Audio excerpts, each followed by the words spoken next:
Professor Barry Brook. He holds the Foundation Sir Hubert Wilkins Chair of Climate Change at the University of Adelaide. He's published 2 books and more than 150 peer-reviewed scientific papers, and regularly writes opinion pieces and popular articles for the media. He's received a number of distinguished awards in recognition of his research excellence, including the Australian Academy of Science Fenner Medal. His focus is on climate change, computational and statistical modelling, systems and network analysis, and the synergies between human impacts on Earth systems. He's recently written a popular book on nuclear power as a sustainable energy source. Barry Brook. It's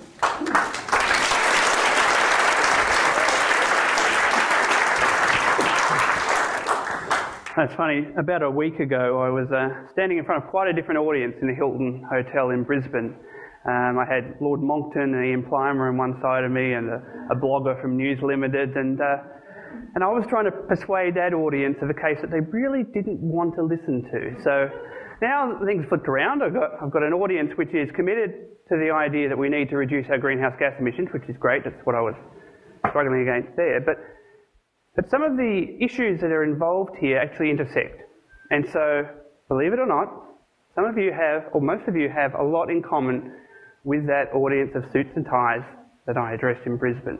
And that's that as a society, we need to reach some form of sustainability. And a big part of that is sustainable energy.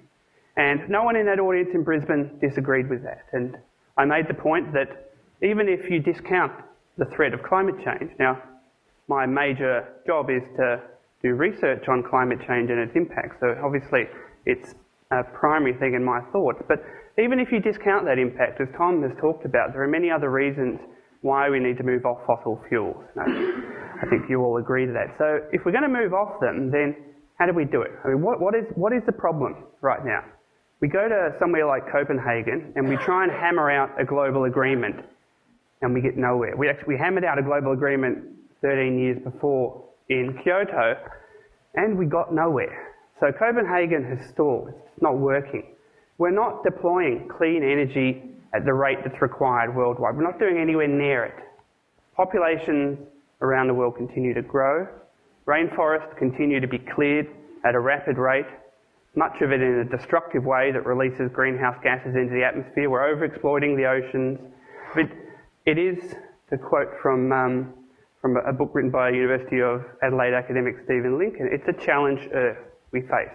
And we have to therefore be pragmatic about how we solve those challenges. And not rule out anything on ideological grounds. We just have to look at this practically so we can address the problem. Now, why do I think Copenhagen went wrong? I think it went wrong because we're fighting against human nature. And we have to try and work with human nature, and especially the way a modern society and economies operate. Now, if we look at the situation that faces the world, it's an energy-hungry world. The world is after much more energy. Now, the developed world has taken most of the energy so far, and that's why we've been responsible historically for most of the greenhouse gases. But there are a vast number of people already alive who are not about to die, who want more energy. Some of them have no access to electricity at all. It's over 1.5 billion people. And even those that do still use much less energy on a per capita basis than us in the developed world. Now, I'd be the first to admit that we're often profligate with our energy in places like Australia, and we can do much to reduce our wastage. But even here, if we have to get ourselves off fossil fuels, especially oil and gas as a replacement for our vehicular needs and heating and so on, then we're going to have to generate more electricity to do that because it's going to have to come from there. So we're going to need a lot of electricity and we're going to need clean electricity. Now, I sincerely hope we can continue to promote solar and wind power as part of those contributions. And we should also clearly promote energy efficiency. Energy wastage is silly. It costs the economy and it means that we become uncompetitive. But should we be ruling out other clean energy sources such as nuclear power, and especially those exemplified by fourth generation reactors, on untenable grounds? I argue no, definitely not. Now, when I got into this area of energy security over a year ago now, I was quite firmly of the view that we should do it all with renewable energy. No problem there whatsoever. you can go back to my website, bravenewclimate.com, and chart the course of this intellectual pathway. And it's an interesting one. But pretty quickly I realised that there were problems with doing this. Even if you could solve these problems, and the major one is energy storage. So even if you get energy storage cheap, which I hope we can continue to reduce the prices of it, can we do it fast enough? Now, it's interesting that David Noonan raised the problem of speed. And if you look at what climate science is telling us now, it's telling us that, yes, speed matters because we've got this finite budget of carbon that we're allowed to spend. Now, ideally, we wouldn't want to spend any more of it, but if we want to hold global warming to no more than a few degrees, which is still going to create major adaptation challenges, but is potentially we're able to cope with this, then the best estimate is around 1 trillion tonnes of carbon we'd be allowed to burn. Now, if we're burning at a rapid rate each year, then we're eroding that budget very quickly. But it doesn't mean that that if we spent all of the budget in the next 10 years and then had nothing left at the end, that would be a better way than spending it slowly over the next 40 years and still reaching the same point. We've just got to get to the point of stopping spending that carbon budget. Now, something like nuclear energy, if you build a large nuclear reactor, it takes time to build. If you look at it historically, nuclear reactors took a long time to build. They took up to 10 years, 15 years even. Now, there's many reasons for that. Some of it to do with delays in planning, some of it to do with unique construction designs and so on, but it's clearly untenable. We can't build reactors at that pace. We've got to build them in a few years. And that's an aim of the reactor programs that are proceeding in Asia right now. So that's a problem with nuclear power we have to solve. And one of the ways to do that is to have more standardised designs for nuclear reactors and have smaller designs so that either the components or the whole reactor can be built in factories. But the bottom line really is, in terms of the speed at which we can deploy nuclear power and other technologies, is the economics of it. Because if the economics of it don't work, then we're going to continue burning coal. A colleague of Tom and I put it quite succinctly. He said, the only way you'll get emissions reductions is to make the alternatives cheaper than coal. It's as simple as that. If you don't do that, you lose. Now, we have to face that reality. Now, can we make wind power and solar power cheaper than coal? Perhaps. Can we make nuclear power cheaper than coal? Perhaps. The grand experiment is certainly going on right now in Asia. If you look at China, for instance, China are tooling up their factories to build photovoltaic panels. They're deploying a lot of wind turbines, and they also want to get into that market. And they're building a lot of nuclear power. Right now, they're building 15 new reactors. They have the plans on the drawing board for many more. Around the world, mostly in Asia, there are now 50 reactors under construction. Nuclear power is moving ahead like wind power and solar power. These economies are putting emphasis on all of these technologies.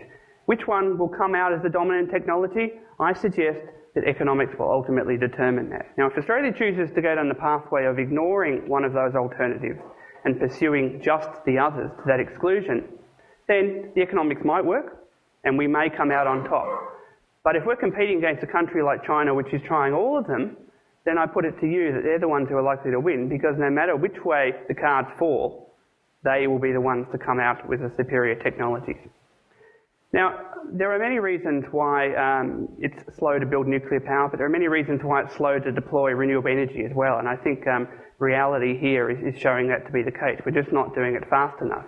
And there are interesting case studies around the world. You can go to Spain and you can point out how they're building solar thermal plants, or you can go to Denmark and show how wind is making a difference there.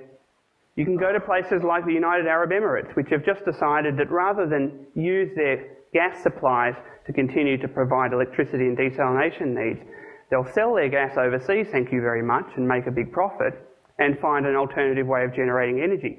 Now, I've been to the United Arab Emirates. I was there last year. That is a desert-based country with a lot of solar potential. They're building a solar city out there called Masdar, which they hope to run on renewable energy. But what was the decision they just made that was announced in December? To replace their dependence on gas, it was to employ the Koreans to come in and build 4 new Generation 3 nuclear reactors.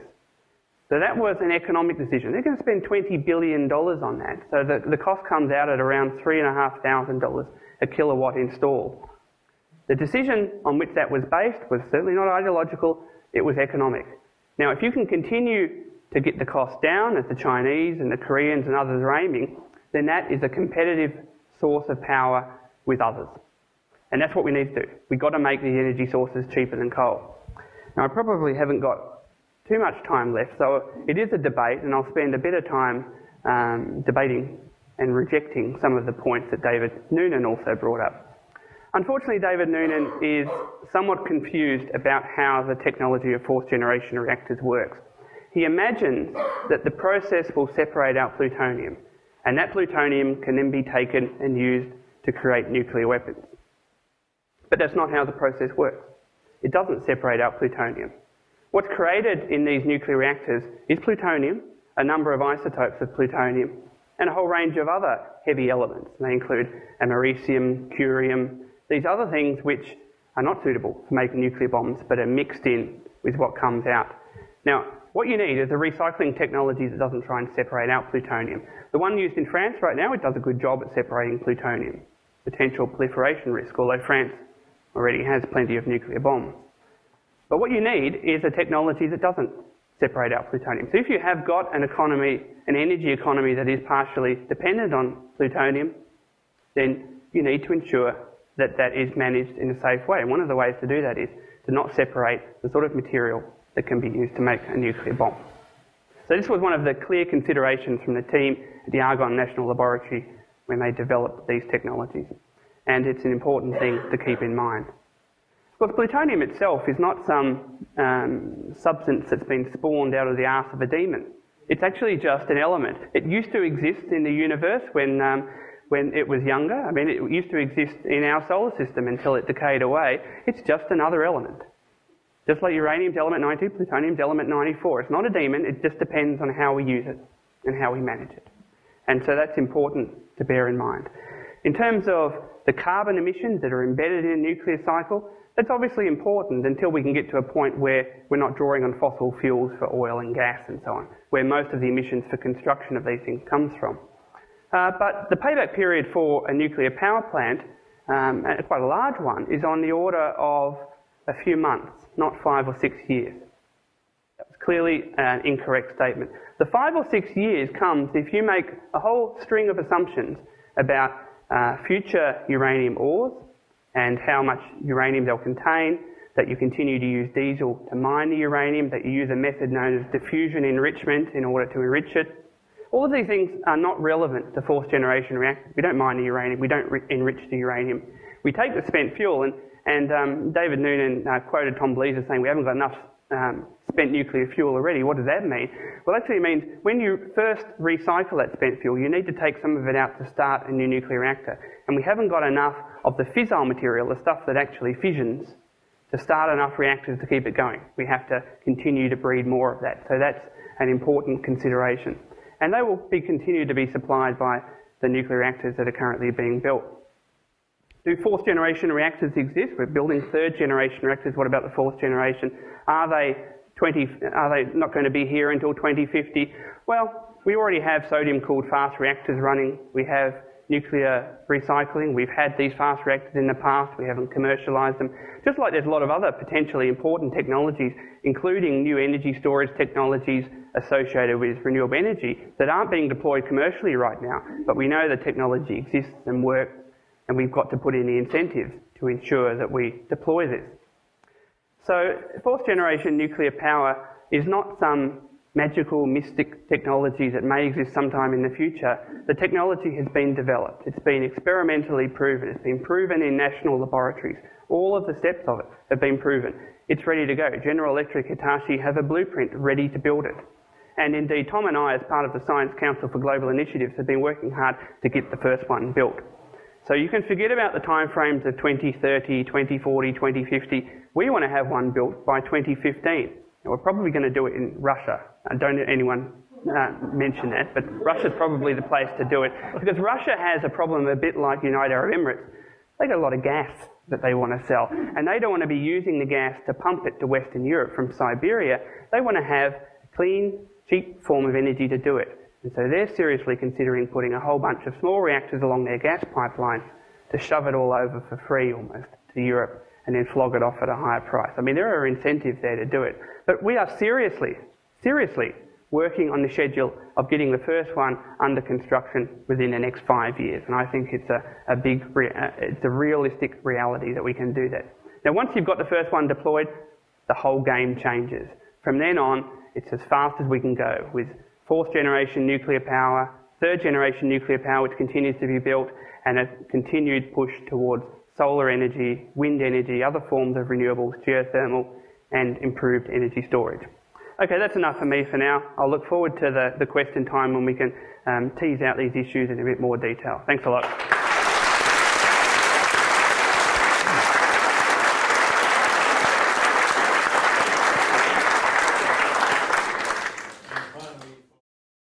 Barry, I've published a lot of papers on energy technology and energy policy over the last 30 years, but I haven't published a single paper on your field of expertise, which is conservation biology, and in particular, the extinction of species. I've looked through your publication list, and you have a very impressive list there, a huge list. So how would you feel if I sort of spoke up and said, well, your work is wrong, people in conservation biology really haven't got much idea, because I couldn't find, when I went through your list of publications, a single scholarly publication about energy at all. So, you know, from an academic point of view, this is a bit worrying. And why are you pronouncing, I mean, I've looked at your website. Fairly quick questions, I think. I've looked at your website, and really you are trying to undermine renewable energy in order to bolster this fantasy, this nuclear fantasy. What basis, scholarly basis, have you for doing that, honestly? Well, unlike my opposition, I don't play the man. I'm interested in the evidence and the science, and if you take the time to go over my website and look at the arguments, and you're most welcome to show where it's wrong. There's been hundreds of comments on many of the articles that have been posted on there, not just by me, but by many other energy experts. And indeed, Tom and I, as part of the Science Council for Global Initiatives, take a lot of careful time to talk to energy experts. So I'm frankly, I don't care at all what Mark Diesendorf thinks of my CV. What I care about is what he thinks of the arguments. Now, what he comes out and says is, oh, he's all wrong, but he never says why I'm wrong. And that's, I think, very telling. You know, when he gets up and says, I'm all wrong about renewable energy, how it can scale, what the economics of it will be, fine, Mark, if nuclear power is in such a crap position, as you say, and if renewable energy is so obvious, then all you got to do is get out there and convince the world of that fact. But the world ain't listening, eh? The world is not listening. And unless you can get the message across, then we don't solve the climate change problem. Question and answer. Is there another question from the panel? Yes, Tom. I like to look at actual data whenever possible. So people say, well, solar and wind, it just hasn't gotten enough government support, and that's why it hasn't really taken off. So I've looked at the data from Germany, where they have a 2-decade solar love affair, and they've had, up until I think 2006, they had 80% of the world's photovoltaic panels in Germany, producing about 0.3% of their electrical needs. Denmark has been working with windmills more than any other country for the last 20 to 25 years. And the record of how much energy they actually produce when they need it and don't have to dump into the rest of Scandinavia is appalling.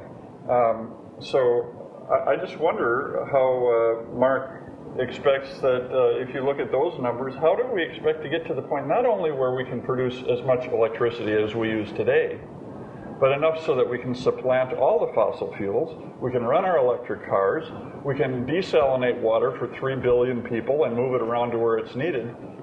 How can that be? I mean, if wind and solar can do that, what's wrong with Germany? I thought Germany was... A fairly quick question, if you... Germany has been a great success story for wind power, and wind power is about 8% of German electricity and increasing. Obviously, in Germany, there isn't a lot of sunshine, So one doesn't expect vast amounts of sun. But if you look at what's happening in Spain and the rapid rate of growth under the influence of feed-in tariffs, if that growth rate is allowed to continue, you will see solar making very substantial contributions. I really have to correct your comments about Danish wind. Wind power provides 20% of Danish electricity. The current Conservative government in Denmark, which came in with an anti-wind position, was forced by such strong popular support for the wind industry to agree to continue to expand it, although it tried to shut it down. Their official goal now is 50% of Danish electricity from the wind by 2025. Now, yes, there is some interchange between Denmark and Norway, and there's nothing wrong with that.